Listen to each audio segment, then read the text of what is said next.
भारत माता की, बोलो भारत माता की।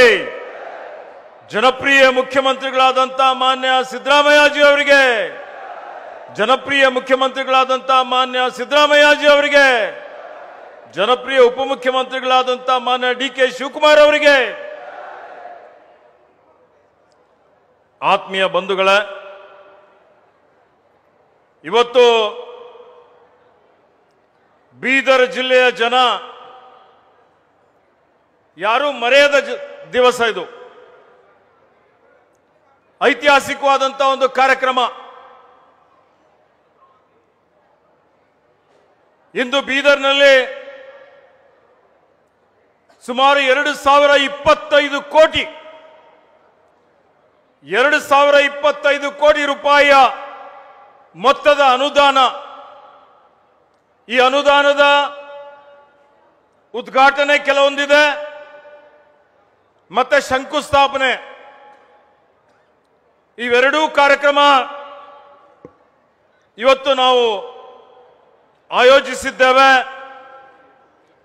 ಈ ಒಂದು ಕಾರ್ಯಕ್ರಮದ ಕೇಂದ್ರ ಬಿಂದುಗಳು ನಮ್ಮ ನಿಮ್ಮೆಲ್ಲರ ನೆಚ್ಚಿನ ನಾಯಕರು, ಜನಸಮೂಹದ ನಾಯಕರು, ಜನಮಾನಸದ ನಾಯಕರು, ಜನಪ್ರಿಯ ನಾಯಕರು, ಸಾಮಾಜಿಕ ನ್ಯಾಯದ ಹರಿಕಾರರು, ಒಬ್ಬ ಮುತ್ಸದ್ದಿ ರಾಜಕಾರಣಿಗಳು ಆದಂತ ಮಾನ್ಯ ಸಿದ್ದರಾಮಯ್ಯಜಿಯವರು ಇದಕ್ಕೆ ಉದ್ಘಾಟನೆ ಮಾಡಲಿಕ್ಕೆ ಆಗಮಿಸಿದ್ದಾರೆ. ಆತ್ಮೀಯ ಬಂಧುಗಳೇ, ತಮಗೆಲ್ಲ ಗೊತ್ತಿದೆ, ಹಿಂದೆ 2013ರಿಂದ 2018ರವರೆಗೆ ಮಾನ್ಯ ಸಿದ್ದರಾಮಯ್ಯಜಿಯವರು ಮುಖ್ಯಮಂತ್ರಿಗಳಾಗಿದ್ದಾಗ 2016ರಲ್ಲಿ ನಾನು ಈ ಜಿಲ್ಲೆಯಲ್ಲಿ ಮತ್ತೆ ಉಸ್ತುವಾರಿ ಮಂತ್ರಿ ಆಗಿದೆ, ಪೌರಾಡಳಿತ ಸಚಿವನಾಗಿದ್ದೆ.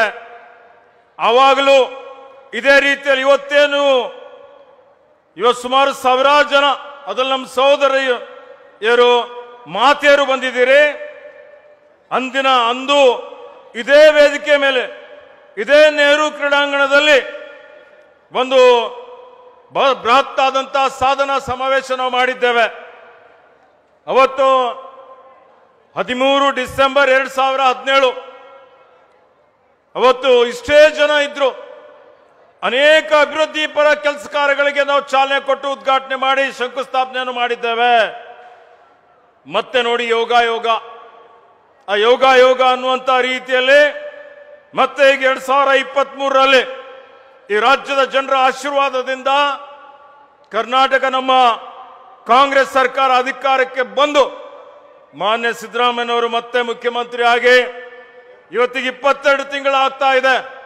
22 ತಿಂಗಳ ಅವಧಿಯಲ್ಲಿ ಸುಮಾರು ಸಾವಿರಾರು ಕೋಟಿ ರೂಪಾಯಿ ಅನುದಾನ ಕೊಟ್ಟು ಇವತ್ತು ಏನು ಇಲ್ಲಿ ಈ ಜನಸ್ತೋಮ ಇದೆ ಅದರ ಶಂಕುಸ್ಥಾಪನೆ ಉದ್ಘಾಟನೆಗೆ ಆಗಮಿಸಿದ್ದಾರೆ. ಅವರಿಗೆ ನಾನು ಇನ್ನೊಮ್ಮೆ ನನ್ನ ಪರವಾಗಿ, ಈ ಜಿಲ್ಲೆಯ ಸಮಸ್ತ ಜನರ ಪರವಾಗಿ ಹಾರ್ದಿಕ ಸ್ವಾಗತ ಮತ್ತು ಅಭಿನಂದನೆಗಳು ಸಲ್ಲಿಸ್ತಾ ಇದ್ದೇನೆ. ಇದೇ ರೀತಿಯಲ್ಲಿ ನಮ್ಮೆಲ್ಲರ ನೆಚ್ಚಿನ ನಾಯಕರು, ಬಹಳ ಅತ್ಯಂತ ಕ್ರಿಯಾಶೀಲ ಮತ್ತು ಸಂಘಟನಾ ಚತುರ ಅಂತೇಳಿ ಹೇಳಿ ಇವತ್ತು ಹೆಸರುವಾಸಿಯಾಗಿದ್ದ, ಹಾಗೆ ಕಾಂಗ್ರೆಸ್ ಪಕ್ಷದ ಕಟ್ಟಾಳು ಅಂತ ಹೇಳ್ಬೋದು, ನಮ್ಮ ಪ್ರದೇಶ ಕಾಂಗ್ರೆಸ್ ಸಮಿತಿಯ ಅಧ್ಯಕ್ಷರು, ಉಪಮುಖ್ಯಮಂತ್ರಿಗಳು, ನೀರಾವರಿ ಸಚಿವರಾಗಿದ್ದಾರೆ. ಹೀಗಾಗಿ ನಾನು ರಹೀಂ ಖಾನ್ ಕೂಡಿ ಅವರಿಗೆ ಬರಲೇಬೇಕು ಅಂತ ಹೇಳಿ ಆಹ್ವಾನ ಮಾಡಿದ್ದಾಗ ಅವರು ಆಗಮಿಸಿದ್ದಾರೆ.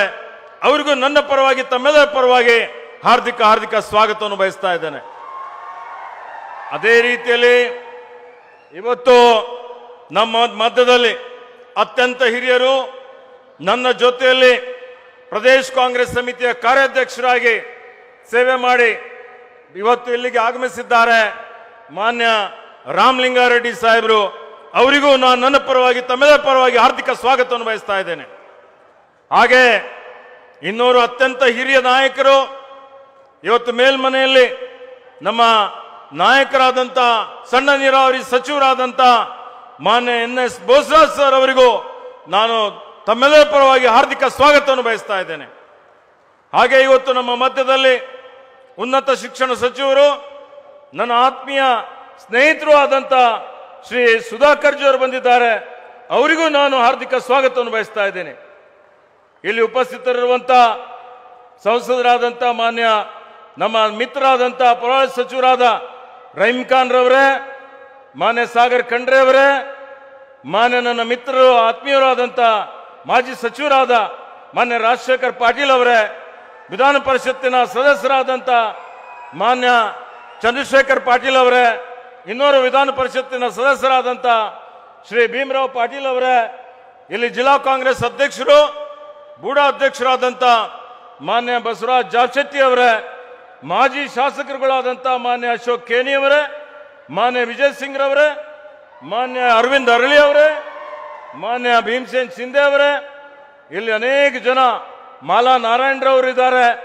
ಇವತ್ತು ವೇದಿಕೆ ಮೇಲೆ ಬಹಳಷ್ಟು ಜನ, ಮಾನ್ಯ DC ಬ್ಯಾಂಕ್ ಅಧ್ಯಕ್ಷರಾದಂಥ ಅಮರ್ ಖಂಡ್ರೆ ಅವರು, ಉಪಾಧ್ಯಕ್ಷರಾದಂಥ ಅಭಿಷೇಕ್ ಪಾಟೀಲ್ ಅವರು, ನಮ್ಮ ಆತ್ಮೀಯರಾದಂಥ ಇಲ್ಲಿ ಉಪಸ್ಥಿತರಿರುವಂಥ ನಗರಸಭೆ ಅಧ್ಯಕ್ಷ ಗೌಸುದ್ದೀನ್ ರವರು, ಹೀಗೆ ವೇದಿಕೆ ಮೇಲೆ ಆ ಕಡೆಯಿಂದ ಈ ಕಡೆ ಎಲ್ಲ ಕುಳಿತಂತ ಗಣ್ಯಮಾನ್ಯ ವ್ಯಕ್ತಿಗಳೇ, ಎಲ್ಲ ನಮ್ಮ ಪಕ್ಷದ ಮುಂಚೂಣಿ ಘಟಕ ಯುವ ಕಾಂಗ್ರೆಸ್, ಸೇವಾದಲ್ ಕಾಂಗ್ರೆಸ್, NSUI, SC ಘಟಕ, ST ಘಟಕ, ಮಹಿಳಾ ಘಟಕ, ಎಲ್ಲ ಮಾಜಿ ಜಿಲ್ಲಾ ಪಂಚಾಯತಿ ಅಧ್ಯಕ್ಷರುಗಳು, ಉಪಾಧ್ಯಕ್ಷರುಗಳು, ಬ್ಲಾಕ್ ಅಧ್ಯಕ್ಷರುಗಳು, ಅವರ ಜೊತೆಯಲ್ಲಿ ಇವತ್ತು ಏನು ಅಧಿಕಾರಿಗಳಿದ್ದಾರೆ, ನಮ್ಮ PCCF ಇವತ್ತು ಮೀನಾಕ್ಷಿ ನೇಗಿ ಅವರು ಬಂದಿದ್ದಾರೆ, ಇತರ ಎಲ್ಲ ಇವತ್ತು ರಾಜ್ಯ ಮಟ್ಟದ ಅಧಿಕಾರಿಗಳು, ಜಿಲ್ಲಾ ಮಟ್ಟದ ಜಿಲ್ಲಾಧಿಕಾರಿ, ಎಲ್ಲ ಅಧಿಕಾರಿಗಳು, ಮತ್ತು ವಿಶೇಷವಾಗಿ ಈ ಕಾರ್ಯಕ್ರಮಕ್ಕೆ ಕಳೆ ತಂದುಕೊಟ್ಟಂತವರು ಅಂತ ಹೇಳಿದ್ರೆ ನಮ್ಮ ಇವತ್ತೇನು ಮಹಿಳಾ ಸಬಲೀಕರಣಕ್ಕೆ ನಮ್ಮ ಸರ್ಕಾರ, ಕಾಂಗ್ರೆಸ್ ಸರ್ಕಾರ ಮಹಿಳೆಯರಿಗೆ ಏನೊಂದು ಕಾರ್ಯಕ್ರಮ ಕೊಟ್ಟಿದೆ, ಅದಕ್ಕೆ ಕೃತಜ್ಞತಾಪೂರ್ವಕವಾಗಿ ಸಾವಿರಾರು ಜನ ಇವತ್ತು ಮಹಿಳೆಯರು ಇಲ್ಲಿಗೆ ಈ ಒಂದು ಸ್ಟೇಡಿಯಂನಲ್ಲಿ ಸುಮಾರು 3 ಗಂಟೆಯಿಂದ ನೀವೆಲ್ಲ ಕಾಯ್ತಾ ಇದ್ದೀರಿ. ನೀವು ಬಂದಿದ್ದೀರಿ, ನಿಮ್ಮ ಜೊತೆಯಲ್ಲಿ ನಮ್ಮ ಸ್ನೇಹಿತರು, ಅಭಿಮಾನಿಗಳೆಲ್ಲ ಬಂದಿದ್ದಾರೆ. ಈ ಒಂದು ಕಾರ್ಯಕ್ರಮಕ್ಕೆ ಕಳೆ ತಂದು ಕೊಟ್ಟಿದ್ದೀರಿ. ಹಾಗೆ ಮಾಧ್ಯಮದ ಮಿತ್ರರೇ, ನಿಮ್ಮೆಲ್ಲರಿಗೂ ನನ್ನ ಪರವಾಗಿ ಮತ್ತೊಮ್ಮೆ ನಾನು ಸ್ವಾಗತವನ್ನು ಬಯಸುತ್ತಾ ಬಂದಂತವರೆಲ್ಲರಿಗೂ ಕೋಟಿ ಕೋಟಿ ನಮನಗಳನ್ನು ಸಲ್ಲಿಸ್ತಾ ಇದ್ದೇನೆ. ಆತ್ಮೀಯ ಬಂಧುಗಳೇ, ಇವತ್ತಿನ ಈ ಒಂದು ಐತಿಹಾಸಿಕ ಸಭೆ ತಮಗೆಲ್ಲ ಗೊತ್ತಿದೆ. ಇವತ್ತು ಹಿಂದೆ ಏನು ಸರ್ಕಾರ ಇತ್ತು, ಬಿಜೆಪಿ ಸರ್ಕಾರ, ಆ ಸರ್ಕಾರದ ದುರಾಡಳಿತದಿಂದ, ಅವರ ಅಕ್ರಮಗಳಿಂದ ಬೇಸತ್ತು ಜನ ಇವತ್ತು ನಮ್ಮ ಪಕ್ಷಕ್ಕೆ ಆಶೀರ್ವಾದ ಮಾಡಿ ಅಧಿಕಾರಕ್ಕೆ ತಂದಿದ್ದಾರೆ. ಇವತ್ತು ಅಧಿಕಾರಕ್ಕೆ ಬಂದ ಮೇಲೆ ಇವತ್ತು ಕಾಂಗ್ರೆಸ್ ಪಕ್ಷದ ಸರ್ಕಾರ, ಮಾನ್ಯ ಸಿದ್ದರಾಮಯ್ಯನವರ ಸರ್ಕಾರ ಇವತ್ತು ನೋಡಿ ಯಾವ ರೀತಿಯಲ್ಲಿ ನಾವು ಕೊಟ್ಟ ಮಾತಿನಂತೆ ನಡೆದಿದ್ದೇವೆ, ಕೊಟ್ಟ ಎಲ್ಲ ಭರವಸೆಗಳನ್ನು ಈಡೇರಿಸಿದ್ದೇವೆ. ನಡೆದಂಥದ್ದು ನಡೆದಂತ ನುಡಿಯುವ ಏಕೈಕ ಸರ್ಕಾರ ಯಾವುದಾದ್ರೂ ಈ ದೇಶದಲ್ಲಿ ಇದ್ರೆ ಅದು ಕಾಂಗ್ರೆಸ್ ಸರ್ಕಾರ, ಸಿದ್ದರಾಮಯ್ಯನವರ ಸರ್ಕಾರ ಅಂತ ಬಹಳ ಹೆಮ್ಮೆಯಿಂದ ನಾನು ಹೇಳಿಕೆ ಬಯಸ್ತಾ ಇದ್ದೇನೆ. ಎಲ್ಲಾ ಗ್ಯಾರಂಟಿಗಳನ್ನು ಅನುಷ್ಠಾನಕ್ಕೆ ತಂದಿದ್ದೇವೆ. ಇವತ್ತು ನೀವು ನೋಡಿ, ಅದರಲ್ಲಿ ವಿಶೇಷವಾಗಿ ಇವತ್ತೇನು ನಾವು 371J, ಇದು ಈ ಭಾಗದ ಜನ, ಕಲ್ಯಾಣ ಕರ್ನಾಟಕ ಜನ ಕಾಂಗ್ರೆಸ್ ಪಕ್ಷಕ್ಕೆ, ನಮ್ಮ ಸರ್ಕಾರಕ್ಕೆ ಯಾವತ್ತಿಗೂ ಮರಿಬಾರದು. ಇದು ನಮ್ಮ ತಂದೆಯವರಾದ ಪೂಜ್ಯ ಭೀಮಣ್ಣ ಖಂಡ್ರೆ ಅವರು, ಅನೇಕ ಹಿರಿಯರು, ಅವರೆಲ್ಲರ ಕನಸಿತ್ತು. ಏನಪ್ಪಾ ಅಂದ್ರೆ ಈ ಭಾಗಕ್ಕೆ ವಿಶೇಷ ಸ್ಥಾನಮಾನ ಕೊಡಬೇಕು, ಪ್ರಾದೇಶಿಕ ಅಸಮತೋಲ ನಿವಾರಣೆ ಮಾಡಬೇಕು ಅಂತ ಹೇಳಿ ಹಿಂದೆ ಇದ್ದಂತ NDA ಸರ್ಕಾರದಲ್ಲಿ LK ಅಡ್ವಾಣಿ ಅವರು ಇದನ್ನು ತಿರಸ್ಕಾರ ಮಾಡಿದ್ರು. ಮನಮೋಹನ್ ಸಿಂಗ್ ಸರ್ಕಾರದಲ್ಲಿ ಶ್ರೀಮತಿ ಸೋನಿಯಾ ಗಾಂಧಿ, ರಾಹುಲ್ ಗಾಂಧಿ ಅವರ ಪ್ರಯತ್ನ, ಅದರಲ್ಲಿ ವಿಶೇಷವಾಗಿ ಭಾರತೀಯ ರಾಷ್ಟ್ರೀಯ ಕಾಂಗ್ರೆಸ್ನ ನಾಯಕರು, ಅಧ್ಯಕ್ಷರು, ನಮ್ಮೆಲ್ಲರ ನೆಚ್ಚಿನ ನಾಯಕರಾದಂತಹ ಮಾನ್ಯ ಮಲ್ಲಿಕಾರ್ಜುನ್ ಖರ್ಗೆಜಿ ಅವರು, ದಿವಂಗತ ಧರಮ್ ಸಿಂಗ್ ಜಿ ಅವರ ಸತತ ಪ್ರಯತ್ನದಿಂದ ಇವತ್ತು 371J ಆಗಿದೆ. ಇದು ಕಾರ್ಯಗತ ಆಗಿ 11 ವರ್ಷ ಆಗಿದೆ. ಅದನ್ನು ನಮ್ಮ ನಾಯಕರಾದಂತಹ ಮಾನ್ಯ ಸಿದ್ದರಾಮಯ್ಯಜಿ ಅವರೇ ಅನುಷ್ಠಾನಕ್ಕೆ ತಂದಿದ್ದಾರೆ. ಅದು ಅನುಷ್ಠಾನಕ್ಕೆ ಬಂದು 11 ವರ್ಷ ಆಗ್ತಾ ಇದೆ. ಈ 11 ವರ್ಷದಲ್ಲಿ ನೀವು ಬದಲಾವಣೆ ನೋಡ್ತಾ ಇದ್ದೀರಿ. ಇವತ್ತು ಚುನಾವಣೆ ಪೂರ್ವದಲ್ಲಿ ನಾನೇ ಕಾರ್ಯಾಧ್ಯಕ್ಷನಾಗಿದ್ದೆ. ನಮ್ಮ ಸರ್ಕಾರ ಮತ್ತೆ ಅಧಿಕಾರಕ್ಕೆ ಬಂದ್ರೆ ಕಲ್ಯಾಣ ಕರ್ನಾಟಕಕ್ಕೆ 5,000 ಕೋಟಿ ರೂಪಾಯಿ ಅನುದಾನ ಮೀಸಲಿಡ್ತೀವಿ ಅಂತ ಹೇಳಿದ್ದೇವೆ. ನಾನೇ ಪ್ರಸ್ತಾವನೆ ತೆಗೆದುಕೊಂಡು ಹೋಗಿದ್ದೆ. ಅವತ್ತು ಖರ್ಗೆಜಿ ಅವರಿದ್ರು, ಸುರ್ಜೇವಾಲಾ ಇದ್ರು, ಮಾನ್ಯ ಸಿದ್ದರಾಮಯ್ಯಜಿಯವರು ಡಿ.ಕೆ. ಶಿವಕುಮಾರ್ ಅವರಿದ್ರು. ಅವರು ಅದಕ್ಕೆ ಮಾನ್ಯತೆಯನ್ನು ಕೊಟ್ಟು ಸರ್ಕಾರ ಬಂದ ಮೇಲೆ 5,000 ಕೋಟಿ ಕೊಡ್ತೀವಿ ಅಂತೇಳಿ ಹೇಳಿ ಕೊಟ್ಟ ಮಾತಿನಂತೆ ಇವತ್ತು ಆಯವ್ಯಯದಲ್ಲಿ 5,000 ಕೋಟಿ ರೂಪಾಯಿ ಮಂಜೂರಾತಿ ಮಾಡಿದಕ್ಕಾಗಿ ನಮ್ಮ ಜಿಲ್ಲೆಗೆ ಸುಮಾರು 550ರಿಂದ 600 ಕೋಟಿ ರೂಪಾಯಿ ಹೆಚ್ಚುವರಿ ಅನುದಾನ ಇವತ್ತು ಬೀದರ್ ಜಿಲ್ಲೆಗೆ ಬಂದಿದೆ ಅನ್ನುವಂಥದ್ದು ಬಹಳ ಹೆಮ್ಮೆಯಿಂದ ನಾನು ಹೇಳಿಕೆ ಬಯಸ್ತಾ ಇದ್ದೇನೆ. ಆತ್ಮೀಯ ಬಂಧುಗಳೇ, ನೀವು ನೋಡಿ, ಹಿಂದಿನ ಏನು ಬಿಜೆಪಿಯ ಡಬಲ್ ಇಂಜಿನ್ ಸರ್ಕಾರ, ಡಬಲ್ ಧೋಕಾ ಸರ್ಕಾರ ಅಂತ ಹೇಳ್ಬೋದು, ಅವರು ಕಣ್ಣೆರೆಸುವ ತಂತ್ರ ಮಾಡಿ ಉಡಾನ್ ಯೋಜನೆ ಅಡಿಯಲ್ಲಿ ನಮಗೆ 3 ವರ್ಷ ಸಬ್ಸಿಡಿ ಕೊಟ್ಟು ಇವತ್ತು ನಾಗರಿಕ ವಿಮಾನಯಾನ ಪ್ರಾರಂಭ ಆಯಿತು.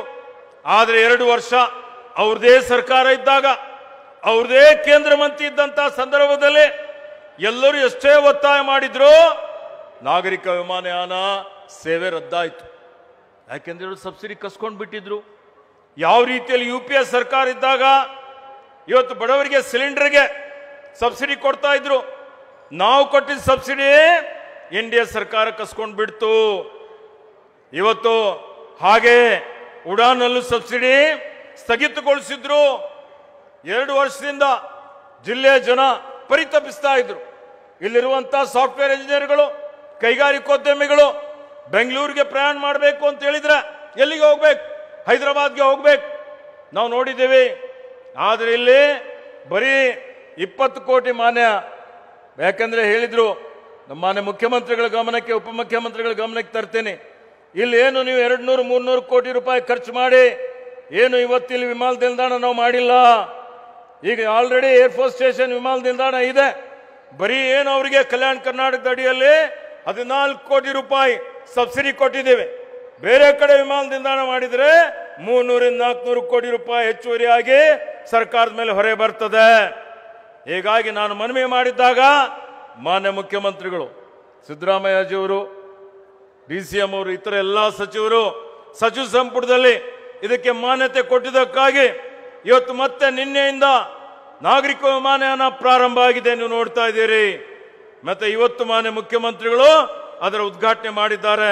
5 ಜನರಿಗೆ ಬೋರ್ಡಿಂಗ್ ಪಾಸ್ ನಾಳೆಗೆ ಕೊಡುವಂಥದ್ರ ಮುಖಾಂತರ ಇದು ನಮ್ಮ ಸಾಧನೆ, ನಮ್ಮ ಸರ್ಕಾರದ ಸಾಧನೆ ಅನ್ನುವಂಥ ಮಾತನ್ನು ಹೇಳಿಕೆ ನಾನು ಬಯಸ್ತಾ ಇದ್ದೀನಿ. ಆತ್ಮೀಯ ಬಂಧುಗಳೇ, ಇದರ ಜೊತೆಯಲ್ಲಿ ಇವತ್ತು ಅನೇಕ ವರ್ಷದಿಂದ ನನಗೆ ಬಿದ್ದಂತ ನೀರಾವರಿ ಯೋಜನೆಗಳು ಮಾನ್ಯ ಮುಖ್ಯಮಂತ್ರಿಗಳು ಮತ್ತು ಉಪಮುಖ್ಯಮಂತ್ರಿಗಳು ಇಬ್ಬರು ಇದ್ದಾರೆ. ಯಾಕೆಂದ್ರೆ ಹಣಕಾಸು ಸಚಿವರು ಮುಖ್ಯಮಂತ್ರಿ ಇದ್ದಾರೆ, ನೀರಾವರಿ ಮಂತ್ರಿ ಮಾನ್ಯ ಡಿ.ಕೆ. ಶಿವಕುಮಾರ್ ಅವರಿದ್ದಾರೆ. ಈಗ ನಮ್ಮಲ್ಲಿ ಬಚಾವತ್ ಆಯೋಗದ ಅಡಿಯಲ್ಲಿ ನಮಗೆ 23 TMC ಫೀಟ್ ನೀರು ಇವತ್ತು ಹಂಚಿಕೆ ಆಗಿತ್ತು. ಆದರೆ ಇವತ್ತಿನವರೆಗೆ ನಾವು 23 TMC ಫೀಟ್ ನೀರು ಸಂಪೂರ್ಣವಾಗಿ ಬಳಕೆ ಮಾಡಲಿಕ್ಕೆ ಆಗಲಿಲ್ಲ. ಅನೇಕ ಸಲ ಆಯವ್ಯಯದಲ್ಲಿ ಘೋಷಣೆ ಮಾಡಿದ್ದೇವೆ, ಆದರೆ ಬರೀ 12ರಿಂದ 14 TMC ಫೀಟ್ ಮಾತ್ರ ಉಪಯೋಗ ಮಾಡ್ತಾ ಇದ್ದೇವೆ.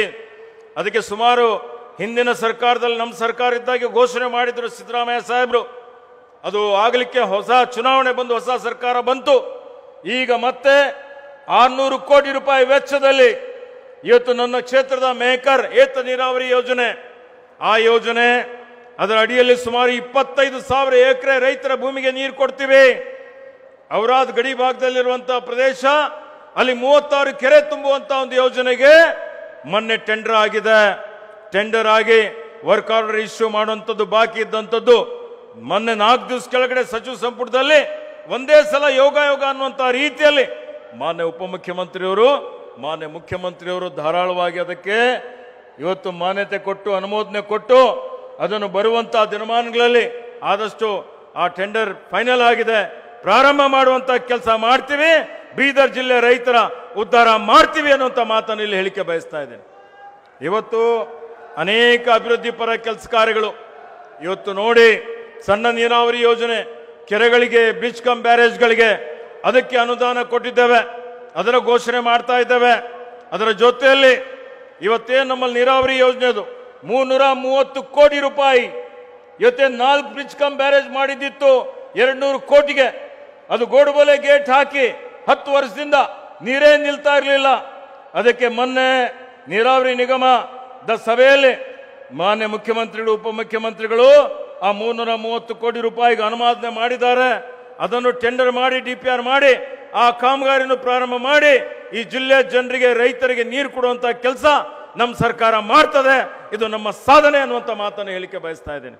ಇದಕ್ಕೆ ಆತ್ಮೀಯ ಬಂಧುಗಳೇ, ನಗರಾಭಿವೃದ್ಧಿ ಇಲಾಖೆ ವತಿಯಿಂದ ರಹೀಂ ಖಾನ್ ಅವರು ನಾವೆಲ್ಲ ಸೇರಿ ಸುಮಾರು 330 ಕೋಟಿ ರೂಪಾಯಿ ಕುಡಿಯುವ ನೀರಿರ್ಬೋದು, ಇತರ ಅಂದರೆ ನಗರಗಳಿಗೆ ಅದರಲ್ಲಿ ಅನುದಾನ ಮಂಜೂರಾತಿ ಆಗಿದೆ. ಹಾಗೆ ಇವತ್ತು ಗ್ರಾಮೀಣ ಭಾಗದಲ್ಲಿ ಜಲ್ ಜೀವನ್ ಮಿಷನ್ ಅಡಿಯಲ್ಲಿ ಹೆಸರು ಜಲ್ ಜೀವನ್ ಮಿಷನ್ ಕೇಂದ್ರದ ಅಂತ ಹೇಳಿದ್ರು, 55% ಹಣ ನಾವು ಕೊಡ್ತೀವಿ, ರಾಜ್ಯ ಸರ್ಕಾರ ಕೊಡ್ತದೆ.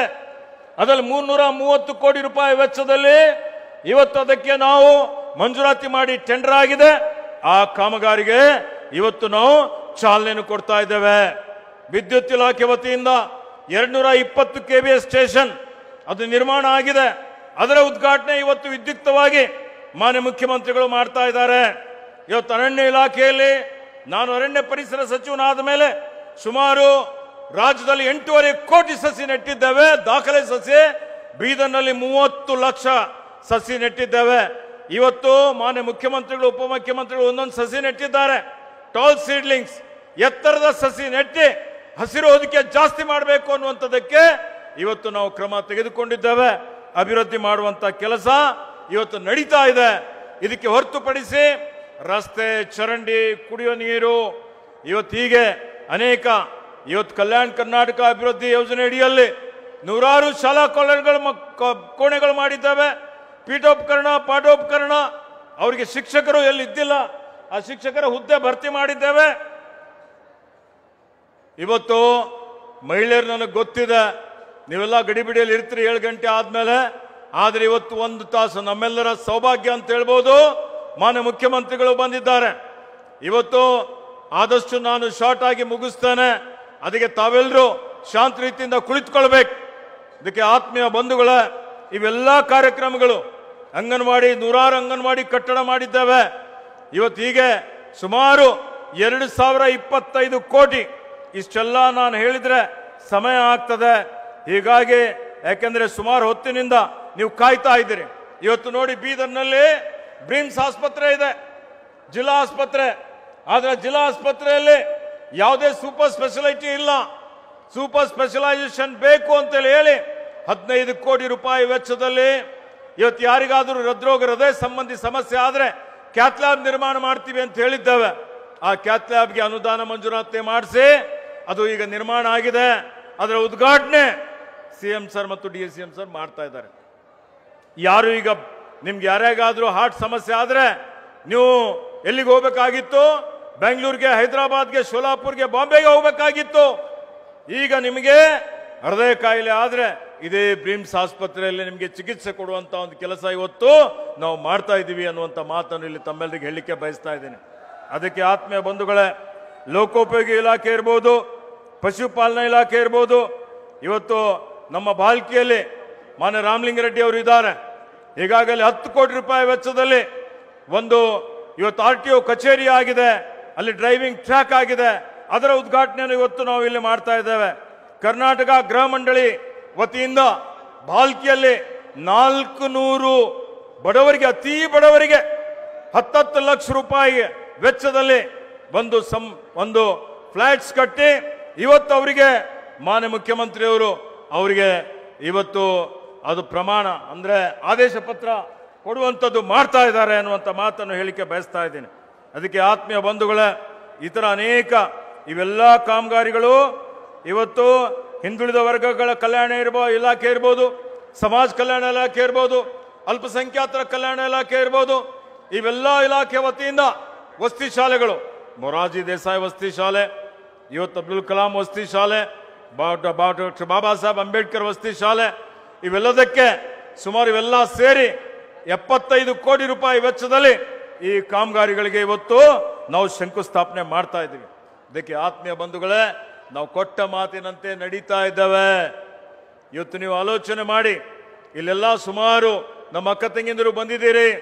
ಇವತ್ತು 5 ಗ್ಯಾರಂಟಿಗಳಿಗೆ ಇವತ್ತಿನವರೆಗೆ ಬೀದರ್ ಜಿಲ್ಲೆಯಲ್ಲಿ ಗೃಹಲಕ್ಷ್ಮಿ ಯೋಜನೆ ಇರಬಹುದು, ಇವತ್ತು ಗೃಹಜ್ಯೋತಿ ಯೋಜನೆ ಇರಬಹುದು, ಇವತ್ತೇನು ನಮ್ಮಲ್ಲಿ ಶಕ್ತಿ ಯೋಜನೆ, ಯುವನಿಧಿ ಯೋಜನೆ, ಅನ್ನಭಾಗ್ಯ ಯೋಜನೆ, ಇವೆಲ್ಲ ಯೋಜನೆ ಸೇರಿ ನಮ್ಮ ಸರ್ಕಾರ ಬಂದ ಮೇಲೆ 2,000 ಕೋಟಿ ರೂಪಾಯಿ ನೇರ ವರ್ಗಾವಣೆ ಮುಖಾಂತರ 13 ಲಕ್ಷ ಇವತ್ತು 30,000 ಜನರಿಗೆ ಅನ್ನಭಾಗ್ಯ ಹಿಡ್ಕೊಂಡು ಎಲ್ಲದರಲ್ಲಿ ಕನಿಷ್ಠ 3.5 ಲಕ್ಷ ಒಂದೊಂದು ಯೋಜನೆ ಅಡಿಯಲ್ಲಿ ಫಲಾನುಭವಿಗಳಿದ್ದಾರೆ.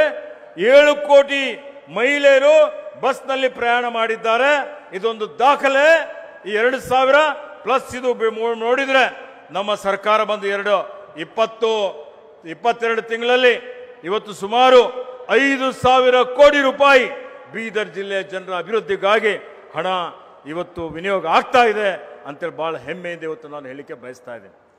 ಅದಕ್ಕೆ ಆತ್ಮೀಯ ಬಂಧುಗಳೇ, ಇವತ್ತೇನು ವಿರೋಧ ಪಕ್ಷದವರು ಅವರು ಈ ಸಭೆ ಬಹಿಷ್ಕಾರ ಮಾಡಿದ್ದಾರೆ, ಅವ್ರಿಗೇನು ನೈತಿಕತೆ ಇದೆ? ಅವರಂತೂ 4 ವರ್ಷ ಏನೂ ಮಾಡೇ ಇಲ್ಲ. ಅವ್ರದ್ದೇನಾದ್ರೂ ಒಂದಾದ್ರೂ ಸಾಧನೆ ಇದೆಯಾ?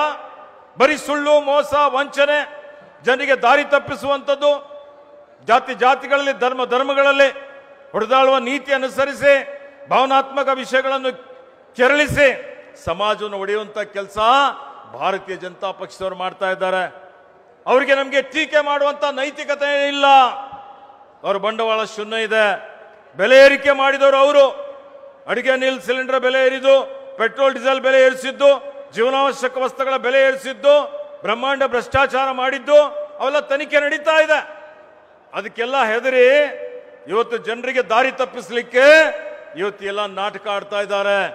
ಅದಕ್ಕೆ ಆತ್ಮೀಯ ಬಂಧುಗಳೇ, ಬೀದರ್ ಜಿಲ್ಲೆ ನೋಡಿ, ಇದು ಶರಣರ ನಾಡಿದೆ. ಬಸವಣ್ಣನವರ ಕಾರ್ಯಕ್ಷೇತ್ರ, ಮೊಹಮ್ಮದ್ ಗವಾನ್ನ ವಿಶ್ವವಿದ್ಯಾಲಯ, ಅಂತಾರಾಷ್ಟ್ರೀಯ ವಿಶ್ವವಿದ್ಯಾಲಯ ಇದ್ದಂಥದ್ದು, ನಾನಕ್ ಝೀರಾ ಇದೆ, ನರಸಿಂಹ ಝರಣ ಇದೆ. ಇಂಥ ಒಂದು ಪುಣ್ಯ ಕ್ಷೇತ್ರ ಇದು ಧಾರ್ಮಿಕವಾಗಿ ಆಧ್ಯಾತ್ಮಿಕವಾಗಿ ಹಿಂದುಳಿದ ಜಿಲ್ಲೆ ಅಲ್ಲ. ಆದರೆ ಅನೇಕ ಕಾರಣದಿಂದ ಅಭಿವೃದ್ಧಿಯಲ್ಲಿ ಹಿಂದುಳಿದಿದೆ, ಸತ್ಯ ಇದೆ. ಈ ಹಿಂದುಳಿದಂಥ ಜಿಲ್ಲೆಗೆ ನಾವು ಇವತ್ತು ನಮ್ಮ ಜಿಲ್ಲೆಯ ಜನರ ಅವರ ಜೀವನ ಮಟ್ಟ ಸುಧಾರಣೆ ಮಾಡಬೇಕಾಗಿದೆ. ಅವರ ಆಲೋಚನಾ, ಅವರ ವಿಚಾರಗಳ ಮಟ್ಟ ಸುಧಾರಣೆ ಮಾಡಬೇಕಾಗಿದೆ. ಅವರ ಒಂದು ಸಂಪನ್ಮೂಲ, ಅವರು ಗಳಿಸುವಂತ ಶಕ್ತಿ ಹೆಚ್ಚಿಗೆ ಮಾಡಬೇಕಾಗಿದೆ. ಅವರ ವೃತ್ತಿ ದ್ವಿಗುಣ ಮಾಡಿಸಬೇಕಾಗಿದೆ.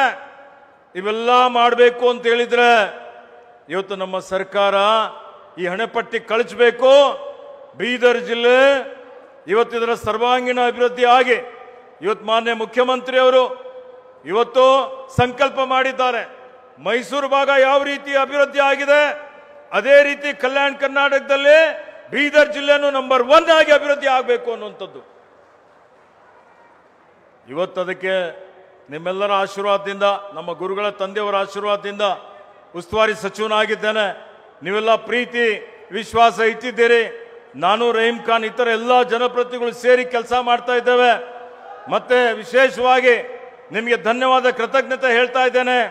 ಇವತ್ತು ಎಲ್ಲರೂ ಅದರಲ್ಲಿ ಭಾಗಿಯಾಗಿದ್ದಾರೆ. ರಾಜಶೇಖರ್ ಪಾಟೀಲ್, ನಮ್ಮ ವಿಜಯ್ ಸಿಂಗ್ ಎಲ್ಲ ಮೊನ್ನೆ ನಡೆದಂತ ಲೋಕಸಭೆ ಚುನಾವಣೆಯಲ್ಲಿ ನೀವೆಲ್ಲ 26 ವರ್ಷ ಯುವಕನಾದಂತ ಕಾಂಗ್ರೆಸ್ ಪಕ್ಷದ ಅಭ್ಯರ್ಥಿಯಾದ ಸಾಗರ್ ಖಂಡ್ರೆಗೆ ಹೆಚ್ಚಿನ ಬಹುಮತದಿಂದ ಗೆಲ್ಲಿಸಿಕೊಟ್ಟಿದ್ರಿ. 1,28,000 ಮತಗಳ ಅಂತರದಿಂದ ಗೆಲ್ಲಿಸಿದ್ದೀರಿ. ಅದಕ್ಕೆ ನಿಮ್ಮ ಋಣ ತೀರಿಸಬೇಕಾಗಿದೆ. ನಿಮ್ದು ಎಷ್ಟೇ ಕೆಲಸ ಮಾಡಿದ್ರು ಕಡಿಮೆ ಇದೆ ಅನ್ನುವಂಥ ಮಾತನ್ನು ಹೇಳಿಕೆ ಬಯಸ್ತಾ ಇದ್ದೇನೆ. ಅದಕ್ಕೆ ಆತ್ಮೀಯ ಬಂಧುಗಳೇ, ಇನ್ನು ಹೆಚ್ಚಿನ ಸಮಯ ನಾನು ತೆಗೆದುಕೊಳ್ಳದೆ ಕೊನೆಯದಾಗಿ 2 ಮಾತು ಮಾನ್ಯ ಮುಖ್ಯಮಂತ್ರಿಗಳಿಗೆ ಹೇಳಲಿಕ್ಕೆ ಬಯಸ್ತಾ ಇದ್ದೀನಿ. ಈ ಜಿಲ್ಲೆ ಏನೊಂದು ಸಮಸ್ಯೆಗಳಿದ್ದಾವೆ. ಉಪಮುಖ್ಯಮಂತ್ರಿಗಳು ಇದ್ದಾರೆ. ಇವತ್ತು ಕಾರಂಜಾ ಜಲಾಶಯ ನಿರ್ಮಾಣಕ್ಕೆ ಬೀದರ್ ಜಿಲ್ಲೆಯ ಸುಮಾರು 9 ಗ್ರಾಮಗಳು ಸಂಪೂರ್ಣವಾಗಿ ಮುಳುಗಡೆ ಆಗಿದ್ದಾವೆ. 70ರ ದಶಕದಲ್ಲಿ ಇವತ್ತು ಸುಮಾರು 20,000 ಭೂಮಿ ಕಳ್ಕೊಂಡಿದ್ದಾರೆ. ಜಿಲ್ಲೆ ಅಭಿವೃದ್ಧಿಗಾಗಿ ತಮ್ಮ ಅಮೂಲ್ಯ ಆಸ್ತಿ ಕಳ್ಕೊಂಡಿದ್ದಾರೆ. ಆ ಆಸ್ತಿಗೆ ಬೆಲೆನೇ ಕಟ್ಟಲಿಕ್ಕೆ ಆಗೋದಿಲ್ಲ. ಕಾರಂಜಾ ಸಂತ್ರಸ್ತರ ಬೇಡಿಕೆ ಇದೆ. 1,000 ದಿವಸ ಅಹೋರಾತ್ರಿ ಧರಣಿ ಮಾಡಿದ್ದಾರೆ. ಮಾನ್ಯ ಮುಖ್ಯಮಂತ್ರಿಗಳು, ಉಪಮುಖ್ಯಮಂತ್ರಿಗಳು ಸೇರಿ ಒಂದು ತಜ್ಞರ ಸಮಿತಿ ರಚನೆ ಮಾಡಿದ್ದಾರೆ. ಆ ಕಾರಂಜಾ ಸಂತ್ರಸ್ತರಿಗೆ ಇವತ್ತು ವಿಶೇಷವಾದಂತಹ ಪ್ರಕರಣ ಅಂತೇಳಿ ಪರಿಗಣನೆ ಮಾಡಿ ಅವರಿಗೆ ಒನ್ ಟೈಮ್ ಇವತ್ತು ಬೀದರ್ ಜಿಲ್ಲೆ 2,000-3,000 ಕೊಟ್ಟಿದ್ದಾರೆ ಎಕರೆಗೆ. ಅವರಿಗೆ ಕೋರ್ಟಿಗೆ ಹೋಗ್ಲಿಕ್ಕೆ ಆಗೋದಿಲ್ಲ. ಈಗ ಕೋರ್ಟ್ ಹೋಗಿದವರು ಸ್ವಲ್ಪ ಜನ ತಗೊಂಡಿದ್ದಾರೆ. ಅದು ಹೊರತುಪಡಿಸಿ ವಿಶೇಷ ಪ್ಯಾಕೇಜ್ ಕೊಡಬೇಕು ಅಂತೇಳಿ ಹೇಳಿ ನನ್ನ ಪರವಾಗಿ ಮಾನ್ಯ ಮುಖ್ಯಮಂತ್ರಿಗೆ, ಮಾನ್ಯ ನೀರಾವರಿ ಸಚಿವರಿಗೆ ವಿನಂತಿಯನ್ನು ಮಾಡ್ತಾ ಇದ್ದೇನೆ. ಅದೇ ರೀತಿಯಲ್ಲಿ ಇವತ್ತು ಬೀದರ್ ಜಿಲ್ಲೆಯಲ್ಲಿ 10% ಮಾತ್ರ ನೀರಾವರಿ ಇದೆ. ಇನ್ನೂ ನಾವು ನೀರಾವರಿ ಕ್ಷೇತ್ರ ಜಾಸ್ತಿ ಮಾಡ್ಕೋಬೇಕಾಗ್ತದೆ. ಇವೆಲ್ಲ ನೀರಾವರಿ ಯೋಜನೆ ಪೂರ್ತಿ ಮಾಡಬೇಕು ಅಂದರೆ ಮಾನ್ಯ ಮುಖ್ಯಮಂತ್ರಿಗಳು ಉಪಮುಖ್ಯಮಂತ್ರಿಗಳು ಕೇಳಬೇಕು ಸರ್. ಯಾಕೆಂದರೆ ಇವತ್ತು ನಮಗೆ ನೀವೇನು ಎತ್ತಿನ ಹೊಳೆದು 10%, ನಮಗೆ 25,000 ಕೋಟಿಲಿ 2,500 ಕೊಟ್ಟರೆ ನಾವು 23 TMC ಫೀಟ್ ನೀರೇನಿದೆ ಸಂಪೂರ್ಣವಾಗಿ ನಮಗೆ ಬಳಸ್ಕೊಳ್ಳಿಕ್ಕೆ ಆಗ್ತದೆ. ಅದಕ್ಕೆ ನಮ್ಮದು ನೆನೆಗುದಿಗೆ ಇರುವಂಥ ಇನ್ನೂ ಇವತ್ತು ಬಸವ ಏತ ನೀರಾವರಿ ಯೋಜನೆ ಇದೆ, ಇನ್ನೂ ಕೆಲವೊಂದು ಯೋಜನೆಗಳಿದ್ದಾವೆ. ಇವತ್ತು ಸಣ್ಣ ನೀರಾವರಿ ಸಚಿವರು ಇದ್ದಾರೆ, ಆ ಎಲ್ಲ ಯೋಜನೆಗಳು ಪೂರ್ತಿ ಮಾಡ್ತೀವಿ ಅಂತ ಆಯವ್ಯಯದಲ್ಲಿ ಘೋಷಣೆ ಮಾಡಿದ್ದಾಗಿದೆ. ಅವೆಲ್ಲದಕ್ಕೆ ಅವಶ್ಯಕತೆ ಇರುವಂಥ ಒಂದು ಇವತ್ತು ಅನುದಾನ ಕೊಡಬೇಕು ಅಂತೇಳಿ ವಿನಂತಿ ಮಾಡ್ತಾ ಇದ್ದೇನೆ. ಇವತ್ತು 60-90ರ ದಶಕದಲ್ಲಿ ಯಾವುದೇ ಸಹಕಾರ ಸಕ್ಕರೆ ಕಾರ್ಖಾನೆ ಇದ್ದಿಲ್ಲ, ಕೃಷಿ ಆಧಾರಿತ ಸಹಕಾರ ಸಕ್ಕರೆ ಕಾರ್ಖಾನೆ. ಅವತ್ತು ನಮ್ಮ ತಂದೆಯವರಾದ ಪೂಜ್ಯ ಭೀಮಣ್ಣ ಖಂಡ್ರೆ ಅವರು ಮನೆ ಮನೆಗೆ ಹೋಗಿ ಷೇರನ್ನು ಸಂಗ್ರಹಣೆ ಮಾಡಿ ರೈತರ ಉದ್ಧಾರಕ್ಕಾಗಿ, ಕಾರ್ಮಿಕರ ಉದ್ಧಾರಕ್ಕಾಗಿ ಸಕ್ಕರೆ ಕಾರ್ಖಾನೆ ನಿರ್ಮಾಣ ಮಾಡಿದ್ದು. ಇವತ್ತು 50 ವರ್ಷದಲ್ಲಿ ಏನೇನೋ ಕಾರಣದಿಂದ ಹಾಳಾಗಿದೆ. ಕಾರ್ಮಿಕರು ಬೀದಿಗೆ ಬಂದಿದ್ದಾರೆ, ರೈತರು ಕಷ್ಟದಲ್ಲಿದ್ದಾರೆ. ಹೀಗಾಗಿ ಬೀದರ್ ಸಹಕಾರ ಸಕ್ಕರೆ ಕಾರ್ಖಾನೆ, ಅದಕ್ಕಾಗಿ ಅನೇಕ ದಿವಂಗತ ಬಸವರಾಜ ಪಾಟೀಲ್ ಅವರು, ಕೇಣಿಯವರು, ಸುಮಾರು ಜನ ಎಲ್ಲ ಪರಿಶ್ರಮ ಮಾಡಿದ್ದಾರೆ. ಅದಕ್ಕೆ ನನ್ನ ವಿನಂತಿ ಇದೆ, ಆ ಬೀದರ್ ಸಹಕಾರ ಸಕ್ಕರೆ ಕಾರ್ಖಾನೆ ಪುನಶ್ಚೇತನ ಮಾಡಬೇಕು ಅನ್ನುವಂಥ ಒಂದು ವಿನಂತಿಯನ್ನು ನಾನು ಮಾನ್ಯ ಮುಖ್ಯಮಂತ್ರಿಗಳಿಗೆ ಮಾಡ್ತಾ ಇದ್ದೇನೆ. ಇವತ್ತು ಬಿಜೆಪಿ ಸರ್ಕಾರ ಇದ್ದಾಗ ತುಟಿಗೆ ತುಪ್ಪ ಹಚ್ಚುವಂಥ ರೀತಿಯಲ್ಲಿ ನಮಗೆ ಬೀದರ್ ವಿಶ್ವವಿದ್ಯಾಲಯ ಘೋಷಣೆ ಮಾಡಿದ್ದಾರೆ. ನಾವೆಲ್ಲ ಸ್ವಾಗತ ಮಾಡಿದ್ದೀವಿ. ಅವತ್ತು ಏನೋ ಇವತ್ತು ಅನುದಾನ ಕೊಡ್ತಾರೆ ಅಂತೇಳಿ ಹೇಳಿ ವಿಶ್ವವಿದ್ಯಾಲಯ ಘೋಷಣೆ ಮಾಡಿ 2 ಕೋಟಿ ಇಕ್ತೀವಿ ಅಂತೇಳಿ 1 ರೂಪಾಯಿ ಕೊಟ್ಟಿಲ್ಲ ಬಿಜೆಪಿ, 1 ರೂಪಾಯಿ ಕೊಟ್ಟಿಲ್ಲ. ಅರ್ಥ ಮಾಡಿಕೊಳ್ಳಿ. ಇವತ್ತು ವಿಶ್ವವಿದ್ಯಾಲಯದಲ್ಲಿ ಸುಧಾಕರ್ ಅವರು ಇದ್ದಾರೆ ಇಲ್ಲೇ. ಇವತ್ತು ಸುಮಾರು 40,000 ವಿದ್ಯಾರ್ಥಿಗಳು ಉನ್ನತ ಶಿಕ್ಷಣ ಮಾಡ್ತಾ ಇದ್ದಾರೆ. 2 ವರ್ಷದಲ್ಲಿ 30,000, 3ನೇ ವರ್ಷಕ್ಕೆ 10,000. ಈ 40,000 ವಿದ್ಯಾರ್ಥಿಗಳ ಭವಿಷ್ಯ ಇದೆ. ಹೀಗಾಗಿ ನಾನು ಮೊನ್ನೆ ಮುಖ್ಯಮಂತ್ರಿಗಳಿಗೆ ಇವತ್ತು ವಿನಂತಿ ಮಾಡ್ತಾ ಇದ್ದೇನೆ, ಒಂದೊಂದು ಪದವಿ ಕಾಲೇಜ್ಗೆ 50 ಕೋಟಿ ಬೇಕಾಗ್ತದೆ. ನಮಗೆ ಜಾಸ್ತಿ ಕೊಡೋದು ಬೇಕಾಗಿಲ್ಲ. ಸುಮಾರು 322 ಎಕರೆ ಭೂಮಿ ಇದೆ. ಆ ವಿಶ್ವವಿದ್ಯಾಲಯಕ್ಕೆ ಆಡಳಿತ ಕಟ್ಟಡ ಇಲ್ಲ, ಇವತ್ತೇನೂ ಇಲ್ಲ. ಹೀಗಾಗಿ ಅದಕ್ಕೆ ಕಲ್ಯಾಣ ಕರ್ನಾಟಕದಲ್ಲಿನೂ ಅಭಿವೃದ್ಧಿ ಮಂಡಳಿಯಲ್ಲಿ ಅರ್ಧ ಕೊಟ್ಟು, ಅರ್ಧ ಸರ್ಕಾರದಿಂದ ಕೊಟ್ಟು, ಕನಿಷ್ಠ ವಿಶ್ವವಿದ್ಯಾಲಯ ಇವತ್ತು ನಿರ್ಮಾಣ ಮಾಡಲಿಕ್ಕೆ, ಅದಕ್ಕೆ ಮೂಲಭೂತ ಸೌಕರ್ಯ ಕೊಡಲಿಕ್ಕೆ, ಮತ್ತಲ್ಲಿ ಒಂದೇ ಒಂದು ಪರ್ಮನೆಂಟ್ ಪೋಸ್ಟ್ ಇದೆ. 40,000 ವಿದ್ಯಾರ್ಥಿಗಳು ಎಲ್ಲ ಏನು ಮಂಜೂರಾತಿ ಹುದ್ದೆಗಳು ಮಂಜೂರಾತಿ ಮಾಡಿ ಆ ಹುದ್ದೆಗಳನ್ನು ಭರ್ತಿ ಮಾಡಿ ಇವತ್ತು ಇಲ್ಲಿನ ಬಡ ಮಕ್ಕಳಿಗೆ ಏನು ಉನ್ನತ ಶಿಕ್ಷಣಕ್ಕೆ ಹೋಗ್ತಾ ಇದ್ದಾರೆ ಅವರಿಗೆ ನ್ಯಾಯ ಒದಗಿಸಿಕೊಡಬೇಕು ಅಂತೇಳಿ ಹೇಳಿ ತಮ್ಮೆಲ್ಲರ ಪರವಾಗಿ, ಜಿಲ್ಲೆಯ ಜನರ ಪರವಾಗಿ ನಾನು ಮಾನ್ಯ ಮುಖ್ಯಮಂತ್ರಿಗಳಿಗೆ ಇವತ್ತು ಪ್ರಾರ್ಥನೆಯನ್ನು, ವಿನಂತಿಯನ್ನು ಮಾಡ್ತಾ ಇದ್ದೇನೆ. ಇದಕ್ಕೆ ಆತ್ಮೀಯ ಬಂಧುಗಳೇ, ತಮಗೆಲ್ಲ ಗೊತ್ತಿದೆ ಬಸವ ಕಲ್ಯಾಣ್ ಅನುಭವ ಮಂಟಪಕ್ಕೆ ಇವರ ಪರವಾಗಿ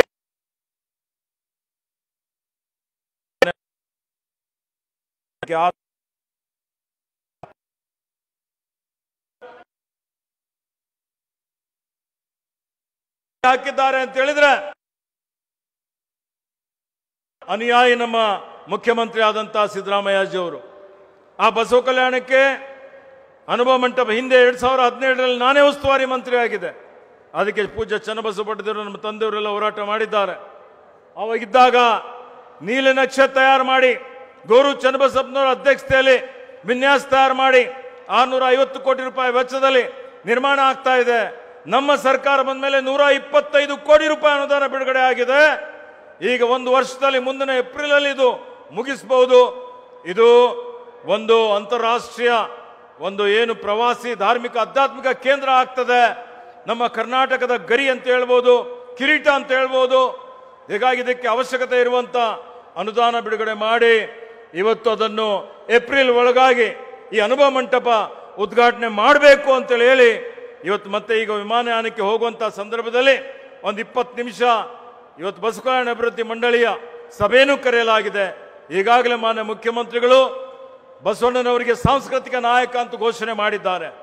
ಹೀಗಾಗಿ ಆ ನಿಟ್ಟಿನಲ್ಲಿ ಇವತ್ತು ಇದರ ಒಂದು ಅದಕ್ಕೆ ಪೂರ್ಣ ಪ್ರಮಾಣದ ಅನುದಾನ ಒದಗಿಸಬೇಕು ಅಂತೇಳಿ ಹೇಳಿ ನಾನು ವಿನಂತಿಯನ್ನು ಮಾಡುತ್ತಾ, ಇವತ್ತು ನೋಡಿ ಹಿಂದೆ ಇವತ್ತು ಹೇಳಿದ್ದಾರೆ ಬಿಜೆಪಿಯವರು, ನಾವೆಲ್ಲ ಮಾಡಿದ್ದೇ ನಾವು ಮಾಡ್ತಾ ಇದ್ದೀವಿ ಘೋಷಣೆ. ಯಾವುದು ಮಾಡಿದ್ದೇ ನಾವು ಮತ್ತೆ ಪುನಃ ಮಾಡ್ತಾ ಇಲ್ಲ. ಎಲ್ಲ ಹೊಸ ಕಾಮಗಾರಿಗಳು ಮಾಡ್ತಾ ಇದ್ದಾವೆ. ಒಂದೇ 2017ರಲ್ಲಿ ಮಾನ್ಯ ಮುಖ್ಯಮಂತ್ರಿಗಳು ಇಲ್ಲಿ ಬಂದು ಬೀದರ್ ಜಿಲ್ಲಾ ಸಂಕೀರ್ಣ ಶಂಕುಸ್ಥಾಪನೆ ಹಾಕಿದ್ದಿತ್ತು. ಸರ್ಕಾರ ಬದಲಾವಣೆ ಆಯಿತು. ಅವ್ರು DPR ಮಾಡಿದ್ರ? ಅವ್ರು ಏನಾದರೂ BJP ಇದ್ದಾಗ ವಿನ್ಯಾಸ ಮಾಡಿದ್ರ? ಟೆಂಡರ್ ಕರೆದ್ರ? ಏನೂ ಮಾಡಿಲ್ಲ. ನಾಚಿಕೆ ಆಗ್ಬೇಕು ಅವರಿಗೆ. ಮಾನ ಮರ್ಯಾದೆ ಇಲ್ಲ, ಬರೀ ಸುಳ್ಳು ಹೇಳ್ತಾರೆ. BJP ಅವ್ರ ಕೆಲಸ ಏನು ಅಂದ್ರೆ ಅಭಿವೃದ್ಧಿಗೆ ಮಾರಕ, ಸಮಾಜಕ್ಕೆ ಮಾರಕ, ಶಾಂತಿಗೆ ಮಾರಕ, ಅಭಿವೃದ್ಧಿ ತಡೆ ಇಡುವಂಥದ್ದು, ಅಭಿವೃದ್ಧಿಗೆ ಅಡ್ಡ ಹಾಕುವಂತ ಕೆಲಸ ಮಾಡುವಂಥವ್ರೆ BJP ಅವರು. ಇವತ್ತು 50 ಕೋಟಿ ರೂಪಾಯಿ ವೆಚ್ಚದಲ್ಲಿ ಈ ಒಂದು ಜಿಲ್ಲಾಡಳಿತ ಕಟ್ಟಡ ಏನಿದೆ, ಈ ಕಟ್ಟಡಕ್ಕೆ ಮಾನ್ಯ ಮುಖ್ಯಮಂತ್ರಿಗಳು ಶಂಕುಸ್ಥಾಪನೆ ಆಗ್ತಾ ಇದ್ದಾರೆ. 18 ತಿಂಗಳ ಒಳಗಾಗಿ ಹೊಸ ಜಿಲ್ಲಾ ಆಡಳಿತ ಸಂಕೀರ್ಣ ಕಟ್ಟಡದ ಉದ್ಘಾಟನೆ ನಾವೇ ಮಾಡ್ತೀವಿ. ಮಾಡಿ ಇವೆಲ್ಲ ಕಾಮಗಾರಿಗಳು ಬೀದರ್ ಜಿಲ್ಲೆ ಜನರಿಗೆ ಲೋಕಾರ್ಪಣೆ ಮಾಡ್ತೀವಿ ಅನ್ನುವಂತ ಒಂದು ಭರವಸೆಯನ್ನು ನಾನು ತಮ್ಮೆಲ್ಲರಿಗೆ ಕೊಡುತ್ತಾ, ಬೀದರ್ ಜಿಲ್ಲೆ ಬಗ್ಗೆ ತಮಗೆಲ್ಲ ಇಲ್ಲಿ ಬಂದಂತ ಮಾನ್ಯ ಮುಖ್ಯಮಂತ್ರಿ, ಉಪಮುಖ್ಯಮಂತ್ರಿಗಳು ಮತ್ತು ಎಲ್ಲ ಸಚಿವರಿಗೆ ವಿಶೇಷ ಕಾಳಜಿ ಇರಲಿ ಅಂತೇಳಿ ವಿನಂತಿ ಮಾಡಿಕೊಂಡು ಇವತ್ತು ನಾನು ನನ್ನ ಪ್ರಾಸ್ತಾವಿಕ ಭಾಷಣವನ್ನು ಮುಗಿಸ್ತೇನೆ.